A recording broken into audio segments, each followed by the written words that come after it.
যুদ্ধবিধ্বস্ত গাজা উপত্যকার দেইর আল বালাহ শহরে বিশ্ব খাদ্য কর্মসূচির একটি বেকারি পুনরায় চালু হয়েছে। প্রয়োজনীয় আটা, চিনি, খামির এবং বিশেষ করে জেনারেটরের জ্বালানি এই ত্রাণ সহায়তায় পৌঁছানোর পরই বেকারিটি পুরোদমে উৎপাদনে ফিরতে সক্ষম হয়। বর্তমানে বেকারিতে প্রতিদিন প্রায় ৩ লাখ রুটি তৈরি হচ্ছে। ১৭ অক্টোবর জাতিসংঘের মানবিক বিষয়ক সমন্বয় অফিসের প্রকাশিত ফুটেজে এই নিরবিচ্ছিন্ন উৎপাদন প্রক্রিয়া দেখা গেছে। জাতিসংঘের মানবিক বিষয়ক ও জরুরি ত্রাণ বিষয়ক under secretary general Tom Fletcher বেকারিটি পরিদর্শন করে জানান, এটি বর্তমানে চালু থাকা ৯টি বেকারির মধ্যে একটি। তিনি জানান, আমরা মোট ৩০টি বেকারি খোলা রাখতে চাই।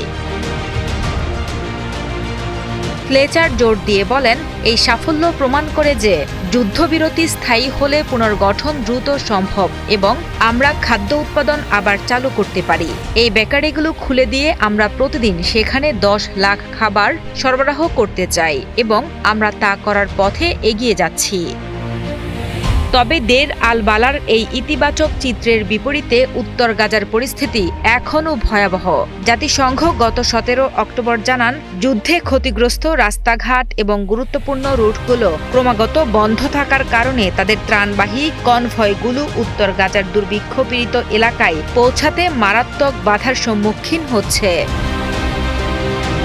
মার্কিন মধ্যস্থতায় ২ বছরের ভয়াবহ যুদ্ধ বন্ধ হওয়ার পর থেকে গাজা উপত্যকায় প্রতিদিন গড়ে প্রায় ৫৬০ মেট্রিক টন খাদ্য প্রবেশ করেছে।